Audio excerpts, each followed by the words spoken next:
अस्सलाम वालेकुम। आपको आज के प्रोग्राम में खुशामदीद। कोरोना की तीसरी लहर ने मुल्क को लपेट में ले रखा है। रोजाना रिपोर्ट होने वाले जो केसेस हैं उनकी तादाद को 5,000 के लगभग रिपोर्ट हो रही है और अमवात की तादाद भी इसी तरह से बढ़ी है।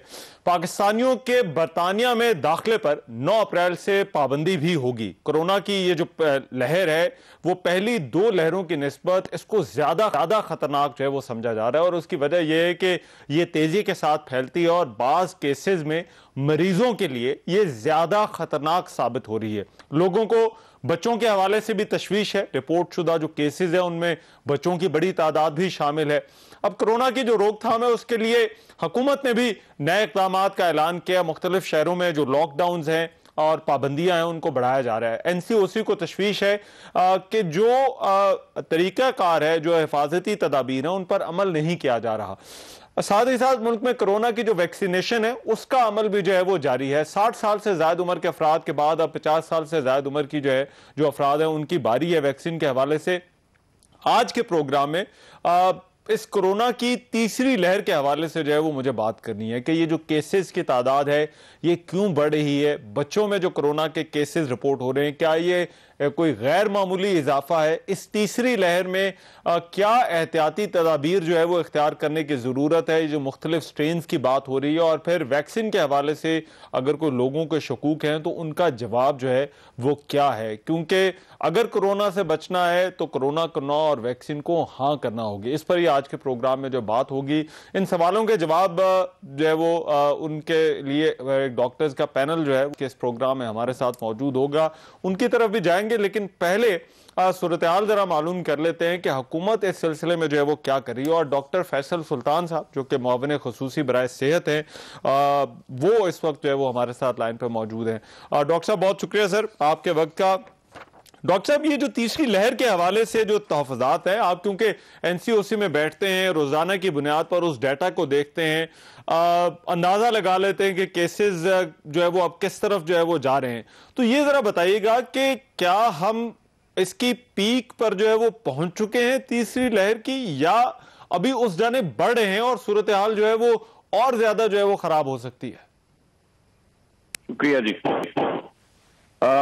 ऐसे है कि जो मौजूदा इदाद-ओ-शुमार हैं उसके जरिए तो ये अंदाजा हो रहा है कि अभी हमारी पीक जो है वो वाज़े तौर पे नहीं कह सकते कि ये तीसरी पीक आ चुकी है या अभी कुछ दिन और बाकी हैं।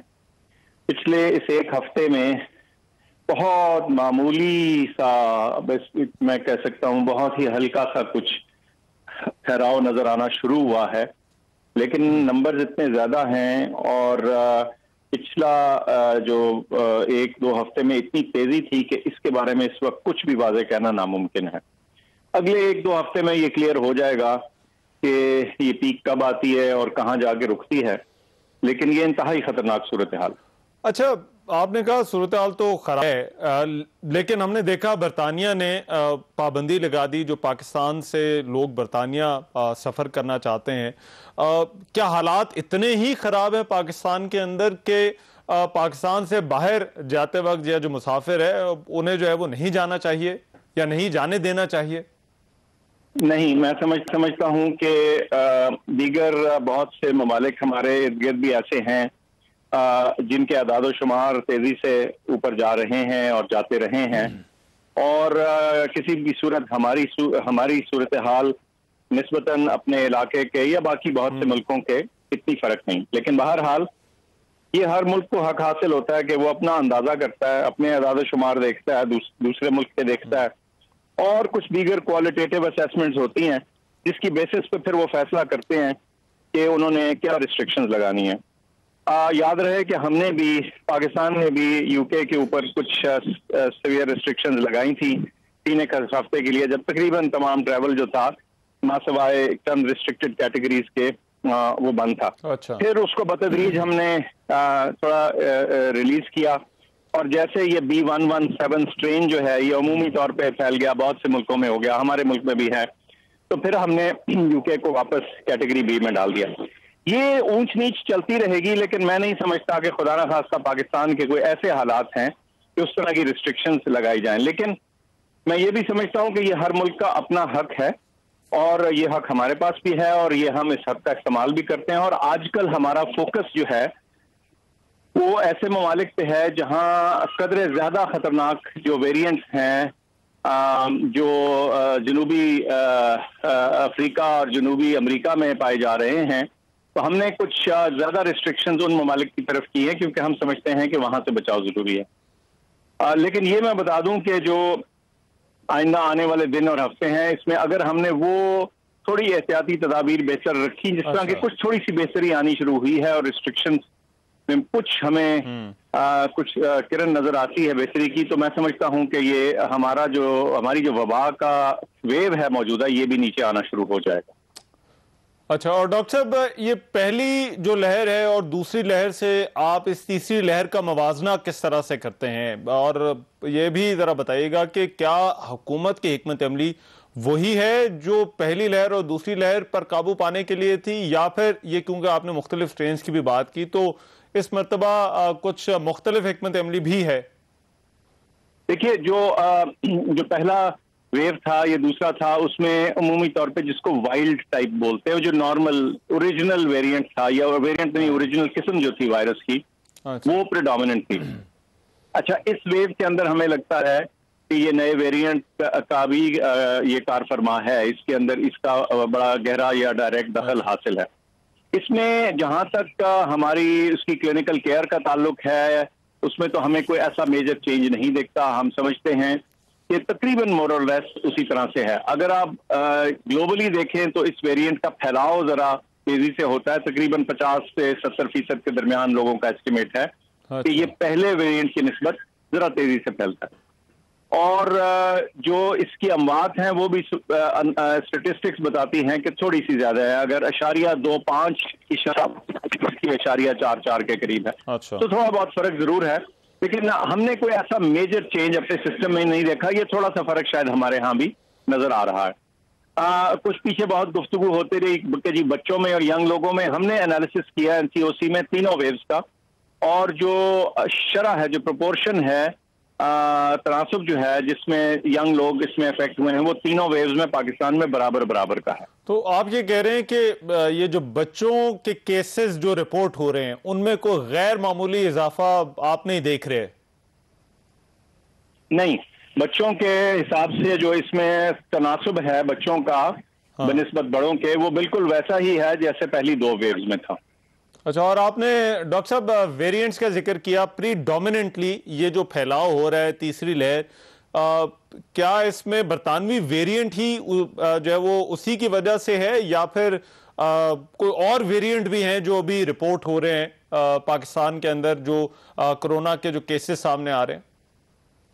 अच्छा, एक तो याद रखिएगा कि ये जो वेरिएंट होते हैं ये किसी मुल्क में अलग से नहीं अराइज करते। ये बड़ा ही गलत ट्रेंड बन गया है। वो एक जमाने में आपको पता है कि लोगों ने उसको, कुछ लोगों ने चाइना वायरस कहने की कोशिश की, या अब ये यूके वेरिएंट या साउथ अफ्रीका या ब्राजील का लफ्ज इस्तेमाल करते हैं लोग। बात यह है कि जो जिस भी मुआशरे में मौजूद होगा, ये बड़ी अहम बात है, जिस भी मुआशरे में मौजूद होगा उसके ऊपर कोई बंदिश या कदगन नहीं म्यूटेशंस का और वेरिएंट्स का। तो ये वेरिएंट हर जगह निकलते रहते हैं। अब देखना सिर्फ ये होता है कि वेरिएंट ऑफ कंसर्न क्या है, यानी कोई ऐसा वेरिएंट तो नहीं आ गया जिसकी वजह से उसकी सूरत हाल तब्दील हो रही हो जरासीम की, वायरस की। तो वो उस तरह के वेरिएंट्स आते रहे। मैं समझता हूँ कि इस वक्त अगर कोई नए वेरिएंट का प्रोपोर्शन है हमारे यहाँ, तो ये B117 का है। और इसके अलावा हमें तो दीगर वेरिएंट्स अभी नहीं नजर आए, लेकिन इसके बारे में एनालिसिस चलता रहता है। हमारी नेशनल इंस्टीट्यूट ऑफ हेल्थ की लैब जो है ये एनालाइज करती रहती है, ताकि हमें पता रहे कि अगर कोई और इजाफी खतरा कहीं से आ रहा है तो वो क्या है।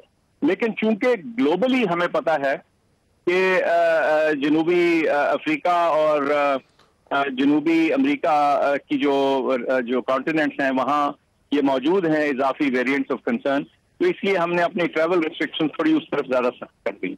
अच्छा, और डॉक्टर साहब वैक्सीन के हवाले से जरा बताइएगा। अभी अब कमर्शियली तो आपने इजाजत कुछ तो दे दी है, एक तो ये बताइएगा कि उसकी कीमत जो है वो क्या उस पर गवर्नमेंट को सब्सिडी देने का इरादा रखती है कि ज्यादा लोग जो है वो उसको अफोर्ड कर सके?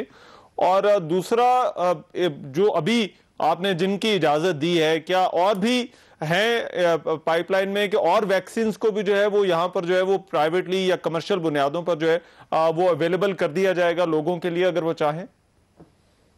देखिए, जो हुकूमत का जहां तक ताल्लुक है, हमारी वैक्सीन स्ट्रेटेजी बड़ी क्लियर है। हम या डोनेशन के जरिए आई हुई या कोवैक्स के जरिए आई हुई, लेकिन बहुत अहम या हमारे अपने खरीद के जरिए जो आई हुई है, और अब हम लगातार खरीद कर रहे हैं। सो आइंदा आने वाले दिनों और हफ्तों और महीनों में मैं समझता हूं कि जो बेशतर तादाद है वैक्सीन की, वो हुकूमत की अपनी खरीदी हुई वैक्सीन होगी। अब ये खरीदी हुई वैक्सीन चाहे जितने की भी हम खरीदें, ये अवाम को, लोगों को और हर किसी को बिला तफरीक फ्री दी जा रही है। सिर्फ उसका तरीकाकार है कि हम उम्र के मुताबिक चल रहे हैं, एज ब्रैकेट से चल रहे हैं। प्राइवेट वैक्सीनेशन को हमें सब्सिडी देने की कोई जरूरत नहीं है। इसकी वजह यह है कि उसको लाने वाले और उसको लगवाने वाले जो हैं, ये मामला उनके दरमियान है, और जहां तक प्राइस है उसके बारे में भी हमने कुछ अपनी तजवीज दे दी है। बाकी कुछ मामला कोर्ट्स में भी है। तो हमारा जहां तक गवर्नमेंट ऑफ पाकिस्तान की वैक्सीन स्ट्रेटेजी है वो बिल्कुल क्लियर है। वैक्सीन फ्री होगी, सबके लिए होगी, लेकिन एक बतदरीज तरीके से होगी। अगर कोई प्राइवेटली लेना चाहे, और उसकी मैं मिसाल दे देता हूं कि बच्चे हैं, बाहर पढ़ना जा रहे हैं, कॉलेजों में जा रहे हैं, और अगर किसी मुल्क की रिक्वायरमेंट है कि वैक्सीन फलां चाहिए और पाकिस्तान में अभी उनकी एज के हिसाब से बारी नहीं आई, तो जाहिर है वो एक रास्ता उनके पास मौजूद है जिसको वो अडॉप्ट कर सकते हैं। लेकिन 99% आप समझे कि ये मामला हमारी प्रोक्योर्ड, गवर्नमेंट की प्रोक्योर्ड वैक्सीन के जरिए ही हल होगा। अच्छा, और डॉक्टर साहब उसमें आप लोगों के अहदाफ क्या हैं? बहुत सारे ममालिक में जहां पर बात हो रही है, कोई 20% पॉपुलेशन को कर चुका है, 30% पॉपुलेशन को कर चुका है, कुछ इससे भी ज्यादा हैं जो पहली डोजेस की बात है। तो पाकिस्तान के अंदर जो है वो ये भी बात हो रही है कि ये अमल सुस्त है अभी वैक्सीनेशन का। तो उस हवाले से आपके क्या अहदाफ क्या हैं कि कब तक ये टाइमलाइन क्या है, कब तक हमारा ये प्रोसेस जो है वो स्पीड अप हो जाएगा या मुकम्मल होने की तरफ जो है वो जाएगा? जी, मैं बता देता हूँ। देखिए, बड़ा सादी बात है, तकरीबन मिलियन के करीब वैक्सीनेशन होने वाली है। अगले चंद दिनों में हम अपनी 1 मिलियन की जो डोजेस का फिगर है वो क्रॉस कर लेंगे। लेकिन हमारा बड़ा मुल्क है, हम ऐसा मुल्क नहीं जो एक छोटा सा जजीरा हो या छोटी सी आबादी का मुल्क हो। सो इसलिए हमारा 220 मिलियन लोगों का मुल्क है, और हमारे यहाँ 100 मिलियन लोग हैं, 10 करोड़ लोग हैं जो इसके लिए एलिजिबल हैं। सो हमें वक्त लगेगा, लेकिन मैं समझता हूँ कि इस साल के आखिर तक जो हमारी बेशतर एलिजिबल पॉपुलेशन है उस तक हम पहुंचने में कामयाब हो जाएंगे। अच्छा। इसमें सिर्फ एक रुकावट आई है, वो वैक्सीन की बर वक्त वसूली थी, और उसमें हिचकिचाहट और रुकावट सिर्फ इस वजह से थी क्योंकि वो कोवैक्स की जो वैक्सीन डिलीवर होनी थी वो अभी तक नहीं आई। लेकिन जाहिर है जब हमें उसका अंदाजा हुआ तो हमने फौरन दूसरी डायरेक्शंस में देखा और दीगर सोर्सेज से वैक्सीन मंगा रहे हैं, और वो इंशाल्लाह आप देखेंगे कि वो भी बहुत हैवी तादाद में इस्तेमाल होगी, और उसका कुछ हिस्सा जो है वो पाकिस्तान में भी फिल होगा। तो हमारी अपनी कैपेबिलिटी भी बढ़ेगी वैक्सीन की प्रोडक्शन के हवाले से। ठीक है, और डॉक्टर साहब बहुत शुक्रिया। डॉक्टर सुल्तान हमारे साथ मौजूद है, मुआविन खुसूसी बराए सेहत। कोरोना की तीसरी लहर पर डॉक्टर्स क्या कहते हैं, जो आप लोगों के सवालात हैं वो हम डॉक्टर्स के पैनल के सामने रखेंगे, लेकिन एक ब्रेक के बाद। ब्रेक के बाद प्रोग्राम में एक मरतबा फिर से खुशामदीद। कोरोना की तीसरी लहर, बुनियादी सवालात जो इससे जुड़े हुए हैं उनके जवाबात क्या हैं, उस पर आज का हमारा ये शो है, और डॉक्टर्स का एक पैनल आज हमारे साथ जो है वो इस शो में जो है मौजूद होगा। ये सवाल हम उनके सामने रखेंगे और उनसे समझने की कोशिश करेंगे कि आखिर ये मामला जो है वो है क्या, वैक्सीन का भी जो इशू है, और फिर क्या एहतियाती तदाबीर को स्पेशल जो पहले से चल रही है उसके अलावा भी करने की जरूरत है, ये भी पूछेंगे। वेरी क्विकली मेरे साथ जो डॉक्टर्स मौजूद है, एक बड़ा एस्टीम्ड पैनल जो है वो आज की इस डिबेट में हमें ज्वाइन कर रहा है। डॉक्टर अब्दुल बारी खान साहब CEO हैं इंडस हॉस्पिटल के, वो मेरे साथ जो है मौजूद हैं। अब्दुल बारी साहब बहुत शुक्रिया सर आपके वक्त का। डॉक्टर रिजवान उपल साहब जो कि पल्मोनोलॉजिस्ट हैं, सरबरा IDC हैं। डॉक्टर रिजवान साहब thank you so much for your time. और डॉक्टर असद असलम साहब CEO म्यू हॉस्पिटल लाहौर, वो भी आज की इस डिबेट में जो है वो हमें ज्वाइन कर रहे हैं। मैं सबका शुक्रिया अदा करता हूँ, और मैं डॉक्टर अब्दुल बारी साहब आपसे इस डिबेट का आगाज करना चाहता हूँ। बेसिक क्वेश्चन जो है वो वही पूछा जाता है कि ये जो आखिर हम एकदम से केसेस की इस कदर बढ़ती हुई तादाद है, आप क्योंकि जो है वो इन केसेस को भी जो है वो देख रहे हैं, जिस तरह से रिपोर्ट हो रहे हैं, इसके पीछे वजूहात क्या हैं? ये हो क्यों रहा है कि एकदम से पाकिस्तान में दूसरी लहर के बाद जब केसेस बहुत नीचे चले गए थे तो फिर अब तादाद बहुत ज्यादा जो है वो बढ़ गई है? असल में देखें, ये जो अब वो जैसे ये UK से जो हमारे पाकिस्तानी भाई जो थे, जब वहाँ पर लॉकडाउन हुआ तो वो लोग सब यहाँ पर आ गए, मीरपुर के लोग, झेलम के लोग, और वो ये वेरिएंट वहीं से आया है और ये जो कि बहुत तेज़ी से फैलता है, कोई 70% ज़्यादा तेज़ी से फैलता है, इस वजह से ये एकदम तेज़ी आई है। और ये अभी केपी के, एजे के और पंजाब के सूबों में काफ़ी तेज़ी से फैल रहा है। अच्छा, तो कुछ जगहों पर डॉक्टर बारी साहब हम इसका ज्यादा जोर देख रहे हैं, कुछ जगहों पर कम है, इसके पीछे क्या वजह हो सकती है? देखिए, वो वही है ना कि जहाँ से जो जिन इलाकों में आए हुए हैं लोग, और वही है, और ऊपर एहतियाती तदाबीर तो आपको पता ही है कि पाकिस्तानी कौम जो है ना उसको करती नहीं है। आप जितना भी कह दें, आप मीडिया भी कोशिश कर रहा है, हम डॉक्टर्स भी कोशिश कर रहे हैं, लोगों को कहते हैं कि मास्क पहने, लेकिन अब आप जब इन रियलिटी देखें ना, हमारे रवैयों में तब्दीली नहीं आई है, इन स्पाइट ऑफ कि बहुत सारे लोगों ने अपने पे को खोया है इस वबा के अंदर, लेकिन उनके अंदर रवैयों में तब्दीली नहीं आई, और जब तक रवैया तब्दीली नहीं आएगी तो ये वेव्स आती रहेंगी। अच्छा, और डॉक्टर रिजवान साहब, आपको भी यही लगता है? क्योंकि दो वजूहात, अभी फैसल सुल्तान साहब भी साथ है, उनसे भी बात हो रही थी, तो SOPs प्लस जो है ये स्ट्रेन्स वाला जो मामला है, यही वजह आपको नजर आ रही है ये केसेस की बढ़ती हुई तादाद की? बिल्कुल, देखें, जिस तरह बारी साहब ने भी कहा, बिल्कुल ऐसे ही है। थोड़ा सा मैं इसको दूसरे पैराए में इस तरह कर दूं। देखिए, वायरस तो पहली 2 वेव्स में भी था, लेकिन ये तीसरी वेव जो है, इसके ज्यादा तेज ऊपर जाने की रीजंस, एक तो जो होस्ट फैक्टर्स है, यानी कि होस्ट जो हम पेशेंट खुद होता है, वो कैजुअल अप्रोच, थोड़ा सा SOPs कम होगी, और साथ ही हो कि जो वायरस है ये बहुत एग्रेसिवली स्प्रेड होता है, 70 to 80% मोर विरुलेंट है। विरुलेंट हम कहते हैं कि जो जरासीम तेजी से फैलता है। शायद इसकी शिद्दत उतनी ही होती है जितने आम वायरस की थी, या कुछ चीज़ों का शायद फ़र्क आने वाले दिनों में पता चले, जिस तरह कुछ कहा जा रहा है कि इसकी ब्लड थिक ज़्यादा करता है। लेकिन दूसरा फैक्टर जो इसमें यकीनन ये है कि virus is more aggressive, more virulent, SOPs थोड़ी सी वाइल्ड हुई और ये माइल्ड हुई है, और ये वेरिएंट्स हैं जिसमें से एक जो सबसे ज़्यादा पाकिस्तान में है, दैट इज़ UK वेरिएंट। और भी वेरिएंट्स हैं, वेरिएंट्स होते हैं वायरस के, कुछ स्ट्रेन्स में तब्दीली आ जाती है जैसे जैसे फैलता है। इंटरेस्टिंग मैं बात बताना चाहूँगा, बाकी तो नहीं, इस्लामाबाद और 2-3 शहरों का डेटा, क्योंकि मैं IDC की लैब्स को भी देख रहा हूँ नंबर्स को, इट इज़ अराउंड 35% के करीब, 40% के करीब वेरिएंट्स मिले हैं हमें। और ये जो हम कुछ किट्स को एवेलुएट कर रहे थे जस्ट टू सी, हमें उस पर यह तो नहीं पता चलता अभी स्टेज पे कि वो वाला UK था, उसको हम दोबारा जीनोटाइपिंग कर रहे हैं कि कौन सा था, but 30 to 40% out of 100 positive were UK variant. It means कि आने वाले दिनों में ये शायद, अगर इसी आप ये कह रहे हैं डॉक्टर साहब, मुझे ये जरा समझाइएगा, आप जो 35% की बात कर रहे हैं, ये UK वेरिएंट ही 35% है, या फिर क्योंकि जो साउथ अफ्रीका वेरिएंट की भी बात हो रही है, कुछ और भी वेरिएंट्स हैं, वो आपको UK वेरिएंट 35% उसके अंदर से नजर आ रहा है, और बाकी 65% जो वो वही है जो बेसिक जिसको वायरस कहा जाता है? नहीं, एक्चुअली हम PCRs तो कर रहे थे लैब्स के अंदर, तो PCRs के अंदर हमने अभी शुरू किया कि जरा वेरिएंट्स के लिए भी कुछ डिपार्टमेंट को कहा, देखें अगर ये फौरन पॉसिबल हो सकता है तो हमें बताएं। तो उन्होंने जो इनिशियल कुछ बैचेस लगाए हैं, तो उसके अंदर सिर्फ हमें ये पता चला that this is a variant. We are not sure कि वो UK है, ब्राजीलियन है, साउथ अफ्रीकन है, कौन सा है, लेकिन ज्यादा लाइकली जिस हमें पता है is UK in Pakistan. So we assume कि जो 30-40% के दरमियान पॉजिटिव 100 पॉजिटिव में से 30 to 40% जो वेरिएंट्स हैं, they are likely to be UK variants, and this is something which is mainly responsible for this aggressive third wave. अच्छा, ठीक है। और डॉक्टर असद साहब, ये जरा थोड़ा देखने वालों को भी समझाइएगा कि ये जो पहले वाला जो एक वायरस था, वो वेरिएंट उससे किस तरह से जो है वो मुख्तलिफ है, या क्यों जो है वो इसके बारे में कहा जा रहा है कि ये डेडली। और फिर एक बहुत बड़ा सवाल जो पूछा जाता है वो वैक्सीनेशन के हवाले से पूछा जाता है कि क्या जो अवेलेबल वैक्सीनेशन, क्योंकि अब ये प्रोसेस भी साथ साथ चल रहा है, तो जो वैक्सीनेशन है वो क्या हर वेरिएंट के अगेंस्ट जो है वो इफेक्टिव है, या वहां पर उनकी एफिकेसी का भी जो है वो कुछ फर्क है? बिस्मिल्लाहिर्रहमानिर्रहीम। देखें, जहाँ तक मेरे नॉलेज में है वो ये है कि ये इसमें डबल म्यूटेशन देखी गई है इस वायरस में, और जब वैक्सीन बनाई जाती है वो बेसिकली एक ही स्ट्रेन के अगेंस्ट बनती है।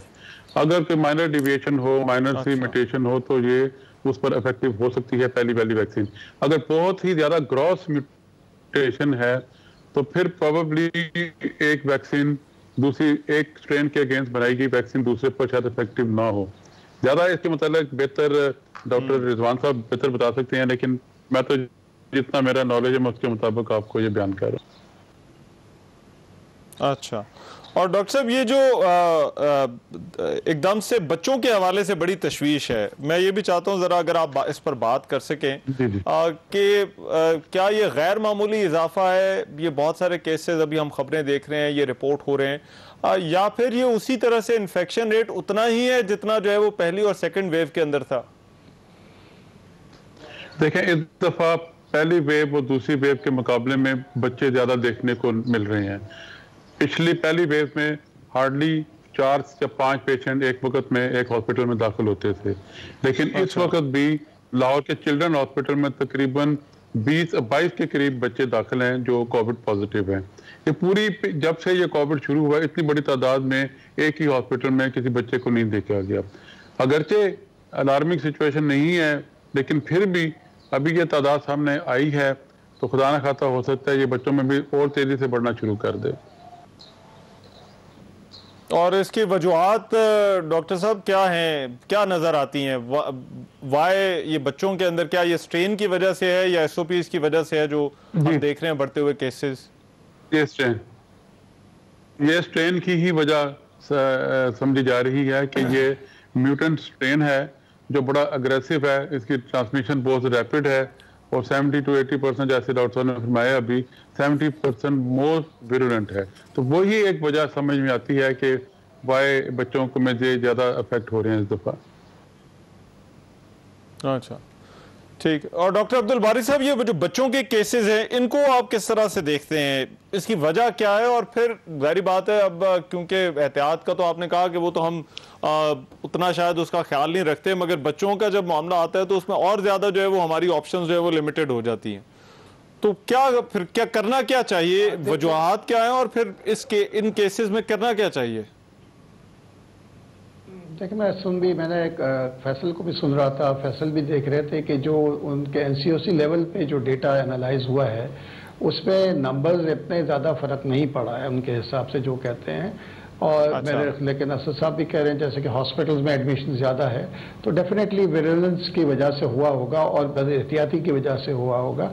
हमने जब भी देखा है कि जब ये वेव्स जब आई है ना तो स्कूल्स जब खोले हैं उसके बाद ये आई है, तो इसका मतलब ये है कि ये बच्चे जब लेके वहाँ से गए हैं और उन्होंने बड़ों को अफेक्ट किया है। और ज़्यादातर बच्चों में यूजली ये जो है ना एसिम्प्टोमेटिक ज़्यादा होते हैं, कैरियर ज़्यादा होते हैं क्योंकि उनकी अपनी इम्यूनिटी इतनी होती है। तो वो ये इसको कोरिलेट हुआ है कि हॉस्पिटल जब स्कूल्स खोले हैं और उन्होंने ये किया। बहुत सारी चीज़ें हमारे यहाँ असल में जो मैं देखता हूँ कि हम बहुत सारी चीज़ें साथ खोलते हैं। जब थोड़ा सा नीचे आना शुरू होता है तो हम एकदम जो है ना शादी हॉल्स को भी खोल दिया, रेस्टोरेंट्स को भी खोल दिया, स्कूल भी खोल दिया। इसको ज़रा स्टैगर करना चाहिए मेरे ख्याल में कि जो शादियाँ जो है ना उनको अभी कोशिश करनी चाहिए कि उसको अभी थोड़ा सा डिले करके कुछ सोचें। और जो एसओपीज बनाई गई है ना, अनफॉर्चुनेटली होता यह है कि जब इम्प्लीमेंटेशन होती है ना वो शुरू के दिनों में तो थोड़ी सख्ती होती है लेकिन वो सस्टेन नहीं करते उसको। सस्टेनेबल उसको रखना ज़रूरी है और फिर इसके बाद अक्रॉस द बोर्ड नहीं करते। जिसके कुछ ताल्लुकात होते हैं तो वो टाइमिंग को भी वायलेट करता है, वो नंबर्स को भी वायलेट करता है और वो इंडोर भी कर लेता है।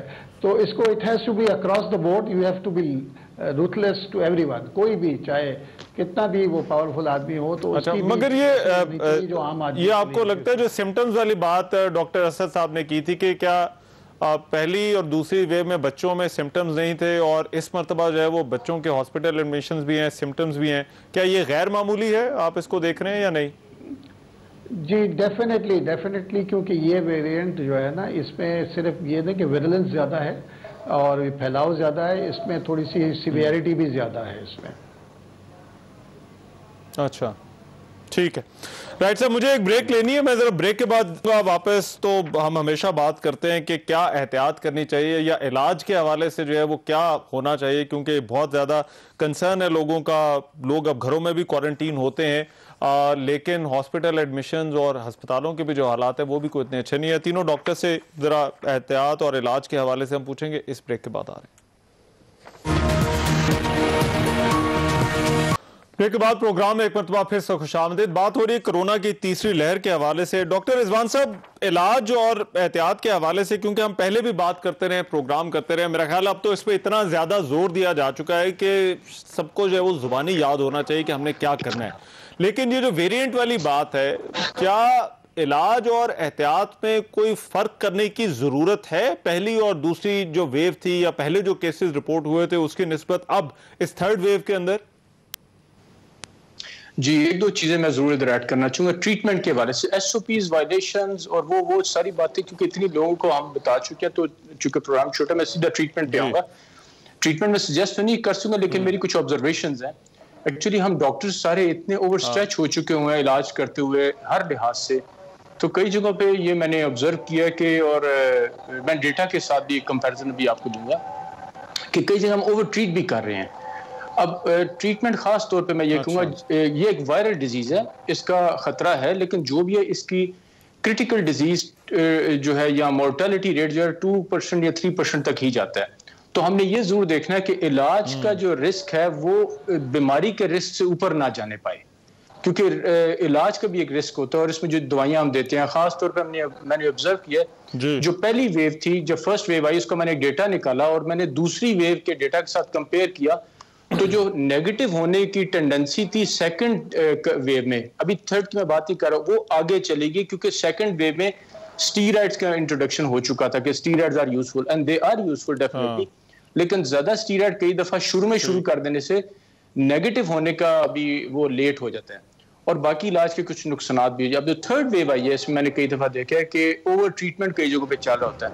इसमें खास तौर पे अगर हम मॉनिटर करते रहे पेशेंट्स को, और पहले 3-4 दिन हम उनको एक बेसिक प्रिवेंटिव ट्रीटमेंट जिसके अंदर विटामिन्स और पानी, फ्लूइड्स, न्यूट्रिशियस डाइट, रेस्ट और एक आधा हम एंटीबायोटिक्स एजिथ्रोमाइसिन सजेस्ट कर देते हैं, या आइवरमेक्टिन जो कि मोनाश यूनिवर्सिटी ने सजेस्ट की थी, उससे आगे नहीं जाना चाहिए।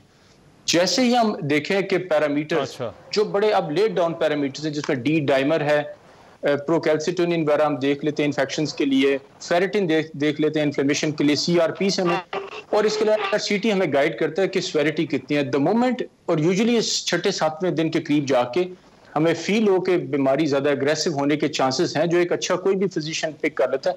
उस वक्त ट्रीटमेंट को रैंप अप करना चाहिए, जिसमें स्टीरॉइड्स भी आते हैं, जिसमें आईवी एंटीबायोटिक्स भी आती हैं, जिसमें ब्लड थिनर्स भी। तो मैं ये सजेस्ट मेरी खास तौर पे होगी कि ट्रीटमेंट जो है इस वक्त करते हुए ये ध्यान होना चाहिए, और एसओपीज पैरेलल चलनी चाहिए। नहीं डॉक्टर साहब, एक और चीज जरा बताइएगा डॉक्टर रिजवान साहब, क्या मरीज के लिए ये मालूम होना चाहिए या जरूरी है कि उसे कौन सी स्ट्रेन है इस वायरस की, ताकि वो इलाज उस हवाले से या उस तरह से करवा सके जिस तरह से होना चाहिए? यू थिंक ये जरूरी नहीं है?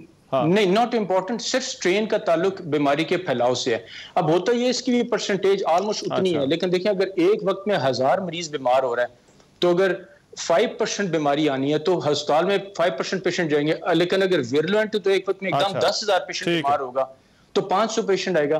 तो उस लिहाज से ये हमारे हेल्थ सिस्टम जो है वो बैठना शुरू हो जाते हैं, फिर उसमें मसले और मोर्टेलिटी भी उसी लिहाज से बढ़ती है, क्योंकि फिर केयर उस तरह की दी नहीं जा सकती, रिसोर्सेज जब वो स्ट्रेच होते हैं।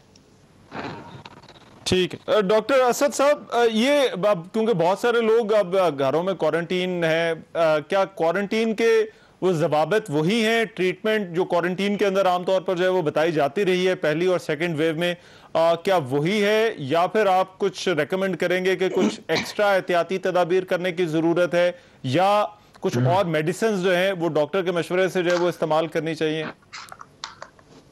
देखें, अभी होम आइसोलेशन की जो पॉलिसी है अभी तक तो वही इम्प्लीमेंट है जो फर्स्ट और सेकंड वेव में हमने डेवलप की थी, लेकिन इस दफा ये जो वेव है काफी विरुलेंट ऑर्गेनिज्म है, तो इसलिए हम लोगों को ये बार बार बता रहे हैं कि अगर आपका 1 दिन या 2 दिन बुखार सेटल नहीं होता, और यानी कि पहले तो हम एसिम्प्टोमेटिक को घर की इजाजत देते हैं लेकर पॉजिटिव है, लेकिन अगर उनमें कोई सिम्टम आ जाए और वो 1 दिन 2 दिन बुखार सेटल नहीं होता, तो उनको फौरन हॉस्पिटल आके एटलीस्ट अपना एक्सरे चेस्ट कराना चाहिए, ब्लड एक दफा पहले बेसलाइन करा लेना चाहिए, ब्लड मार्कर हैं, और उसकी बेस पर वो अपनी ट्रीटमेंट डॉक्टर से लेके अगर वो कहें तो घर जा सकते हैं, विद द कंडीशन कि वो अपने टेस्ट 1 दिन छोड़ के रिपीट कराएंगे। अगर उनका माइल्ड सिम्टम है और ऑक्सीजन सैचुरेशन घर पर रूम एयर पर है। अगर इससे अगली स्टेज है तो फिर हम बिल्कुल उनको एडवाइज नहीं करते कि वो अपने घर में रहें। उनको हॉस्पिटल के हाई डिपेंडेंसी यूनिट में या कोविड वार्ड में, या गॉड फॉरबिड कंडीशन ज्यादा खराब है तो फिर आईसीयू में रहना पड़ता है। अच्छा, और डॉक्टर साहब ये जरा बताइएगा, ये जो सेकंड इन्फेक्शंस हैं, जो दूसरी मर्तबा भी हम सुन रहे हैं लोग इन्फेक्ट हो रहे हैं, और उनके लिए कोई एक्स्ट्रा केयर की जरूरत है उनको अपने हवाले से? सॉरी मुझे आवाज नहीं है आपकी। जी डॉक्टर असद साहब, जी अब आ रही है सर आवाज? जी जी जी जी अब आ रही है जी। अच्छा डॉक्टर असद साहब, मैं पूछ ये रहा था कि दूसरी दफा इन्फेक्शन का भी जो है वो हम बहुत ज्यादा केसेस जो है वो सामने आ रहे हैं, तो उन लोगों को क्या ज्यादा एहतियात की जो है वो जरूरत है जो पहली दफा इन्फेक्ट हो रहे हैं उन लोगों की निस्बत? अगेन बेसिकली उनको बड़ा रिलीजियसली और बड़ा अपने आप को मॉनिटर करना पड़ेगा, अपनी ऑक्सीजन सैचुरेशन को और अपने जो बेसिक कोविड मार्कर्स हैं उनको रेगुलरली और बड़ा रिलीजियसली और बड़ा उसको मेंटेन करेंगे, उसको ऑब्जर्व करेंगे, मॉनिटर करेंगे, तो फिर ही हम उनको किसी भी तशवीशनाक सूरत हाल में जाने से बचा सकते हैं।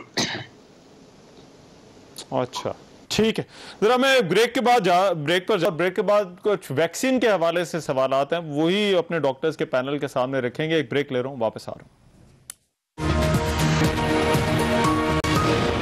ब्रेक के बाद प्रोग्राम में एक मरतबा फिर से खुशामदीद। प्रोग्राम का आखिरी हिस्सा है, मैं चाहता हूं जरा वैक्सीन के हवाले से जो सवालात हैं जो आमतौर पर जो है वो पूछे जा रहे हैं उन पर बात हो जाए। डॉक्टर अब्दुल बारी साहब, ये वैक्सीन के हवाले से एक बड़ा बेसिक क्वेश्चन जो है वो पूछा जाता है कि किस वैक्सीन की एफिकेसी क्या है, कौन सी जो है वो ज़्यादा इफेक्टिव है, कौन सी कम इफेक्टिव है। अब जबकि ये कमर्शियली भी अवेलेबल हो रही है, आने वाले दिनों में अभी तो 2 की इजाज़त दी है, स्पुतनिक और कैंसाइनो की, तो क्या ये भी डिटर्मिन करना चाहिए हमें या इस बहस में पढ़ना चाहिए कि कौन सी वैक्सीन जो है वो लगवानी है और कौन सी नहीं? मेरा अपना ख्याल ये है कि देखिए इस बहस में नहीं पढ़ना चाहिए। जो वैक्सीन अवेलेबल है, आपके पास नंबर आता है, वो लगवा लें। तमाम वैक्सीन सेफ है। अच्छा। तमाम वैक्सीन एफिकेसी उनकी अच्छी है। अगर इन चक्रों में पड़ेंगे तो खुदा ना करता आपको कोविड ना हो जाए, इसलिए बेहतर है कि प्रोटेक्शन जितना जल्दी हो सकती है वो हो जाए, चाहे साइनोफार्म है, चाहे कैंसिनो बायो है, चाहे एस्ट्राजेनिका है, या चाहे ये अभी जो स्पुतनिक है। तो जो वो ये कहते हैं ना कि one bird in hand is better than many in the bushes, तो जो मिल रही है इसको खुदारा लगा लें। और तमाम सेफ हैं, तमाम जो है ना एफिशिएंट है। अच्छा, तो वो आप ये कह रहे हैं कि जो अवेलेबल हो आपको वो जल्द से जल्द जो है वो लगवानी चाहिए? जी बिल्कुल बिल्कुल लगा देनी चाहिए। और देखें, और ये बहुत अच्छा फैसला है कि इसको कमर्शियली भी प्राइवेट सेक्टर को अवेलेबल कर दिया गया है, क्योंकि उसके जो बहुत सारे लोगों के अंदर एप्रीहेंशन है, क्योंकि गवर्नमेंट की तो एक प्रायोरिटी है, उसी हिसाब से करेंगे। लेकिन कुछ लोग ऐसे हैं जिनको एप्रीहेंशन है, उनको अगर, क्योंकि लोग जिसके पास पैसा है वो लोगों ने जाके दुबई जाके लगवा ली थी अपनी, और जिसके पास पैसा होगा वो फाइजर भी मंगवा लेगा और कहीं कर लेगा। इसलिए बेहतर है कि उसको अवेलेबल कर दें मुल्क के अंदर। जो अफोर्ड कर सकता है वो लगाए, जो नहीं अफोर्ड कर सकता वो अपने प्रोसेस से गवर्नमेंट उसको दे रही है, उसका नंबर थोड़ा लेट आएगा। राइट। अच्छा, मैं डॉक्टर रिजवान साहब, ये लोगों को बड़ा शक पड़ता है, और ये एक आम तौर पर अगर आप बात करें किसी से तो वो यही सुनने को भी, ये भी अक्सर फिक्रा सुनने को मिलता है कि जी के हमने वैक्सीन लगवाई और हमें जो है वो उसके बाद जो है वो चंद दिन बाद जो है वो कोरोना की अलामात जो है वो जाहिर हो गई। बारहा इस हवाले से जरा बात की जा चुकी है, ये वजाहतें भी दी जा चुकी हैं कि ऐसा कोई मामला नहीं। मैं चाहता हूँ जरा इस इशू को आप एड्रेस करें कि ये जो लोगों का सवाल है, ये शक है, ये इसको किस तरह से जो है वो दूर किया जाए कि वैक्सीन लगवाने का और कोरोना होने का, इन दोनों का आपस में कोई ताल्लुक नहीं है। जी बिल्कुल, पहले तो बारी साहब ने बड़ा अच्छा कहा कि बिल्कुल वैक्सीन जो अवेलेबल हो लगवाएं, ये तो बड़ी अच्छी बात है और इसको फॉलो करना चाहिए। दूसरा, ये आपकी बात बड़ी सही है। एक्चुअली ये भी कॉन्स्पिरेसी जो थ्योरीज में से एक ये है कि कई लोग कहते हैं जी वैक्सीन लगवाई तो बुखार हुआ और रीजंस के साथ। ऐसा बिल्कुल नहीं है। मेरे पास पेशेंट्स आए हैं जिनको सेकंड डोज से 2 दिन पहले एक्सपोजर हुआ। आमतौर पे जब एंटीबॉडीज बन जाती हैं सेकंड डोज के बाद, या जो सिंगल डोज वाली वैक्सीन है उसके बाद, उसके बाद प्रोबेबिलिटी बहुत कम हो जाती है, और 80% भी probability of protection is very good protection, मतलब बड़ी सिग्निफिकेंट है ये। और जिनको होता भी है, अगर किसी की एंटीबॉडीज पुअर बनी है, उनको क्रिटिकल डिजीज नहीं होती। तो पहली बात तो ये बहुत जरूरी है, the only solution is vaccine. मैं बल्कि एक चीज यहाँ ऐड जरूर करना चाहूंगा, जो हम वेव्स की बात करते हैं, अब थर्ड वेव की हर जगह बात होती है, लोगों ने ये समझना शुरू कर दिया कि वेव ये पानी की वेव की तरह तो ये खुद नीचे आएगी। नहीं, waves are supposed to go up and up and up if not brought down। अगर हम इन्होंने जाना ही ऊपर होता है, हमने खुद नीचे लाना है इसको, और नीचे लाने में एक तो SOPs होगी, लेकिन सस्टेनेबल सिर्फ वैक्सीन, इसके अलावा कोई हल नहीं है। फर्स्ट वेव के बाद वैक्सीन नहीं थी, सेकंड के बाद आनी शुरू हो गई थी, जो डेवलप कंट्रीज उन्होंने लगाई। मैं ये कहूंगा, बिल्कुल ये बात बारी साहब की से एग्री करता हूँ, कोई भी वैक्सीन आए जो पहले जो 3rd डिग्री से अप्रूव्ड है, ट्रैप से अप्रूव्ड है, सरकारी है, प्राइवेट है, कमर्शियल है, जिसकी एक्सेस में आती है, शुड गेट इट डन। जो हाई रिस्क लोग हैं उनको बिल्कुल सोचना नहीं चाहिए, इसके कोई रिस्क नहीं है। और मैं ये समझता हूँ कि अगर वैक्सीन हमने अगले 2 महीनों में अच्छी तरह लगा दी तो हम इसको शायद कंटेन सही कर सकें, वरना अभी आगे रमजान आ रहा है, लोग तरावियों पे जाते हैं, रिलीजियस उसके अंदर रिस्पेक्ट आते हैं, तो ये वेव्स अल्लाह ना करे ये और ऊपर जा सकती है, क्योंकि ये पानी की वेव की तरह नहीं, it has to be brought down, और उसको मेंटेन फिर वैक्सीन ही कर सकती है सिर्फ। ठीक है डॉक्टर असद साहब, फाइनली ये एक सवाल जो वैक्सीन जो लोग लगवा चुके हैं उनके हवाले से, क्या वैक्सीन आपको 100% प्रोटेक्शन दे देती है? और फिर वही चीज के आपका भी वैक्सीन के हवाले से वही मशवरा होगा कि जो वैक्सीन मिल रही है उसको लगवा लेना चाहिए? मैं बारी साहब से और डॉक्टर रिजवान साहब से 100% एग्री करता हूँ। ये कितनी प्रोटेक्शन देगी अभी कोई भी इसको क्लेम नहीं कर सकता। ये down the line 3 to 6 month में पता चलेगा कि जो इम्यूनिटी डेवलप हुई है वो कितनी देर रहती है। ऐसे पेशेंट भी हैं जिनको कोविड हुआ है लेकिन उनको एंटीबॉडीज नहीं बनी, और जिनमें एंटीबॉडीज बनी है वो 2 या 3 महीने बाद खत्म होगी। तो अभी कोई क्लेम नहीं कर सकता कि ये आपको वैक्सीन कितनी इम्यूनिटी और कितनी ड्यूरेशन के लिए देगी। अच्छा, और अरसे के हवाले से भी डॉक्टर साहब जो है वो कुछ नहीं कहा जा सकता कि कितने अरसे के लिए प्रोटेक्शन है? वेरी ब्रीफली अभी बिल्कुल नहीं कहा जा सकता। थोड़ा सा मैं ऐड करती हूं ठीक है, पॉइंट। बहुत शुक्रिया डॉक्टर असद साहब, thank you so much for your time. Doctor Rizwan उपल साहब हमारे साथ मौजूद थे और डॉक्टर अबी साहब हमारे साथ मौजूद है। बहरहाल कोरोना से अगर बचना है तो कोरोना को ना और वैक्सीन को हाँ करना होगी।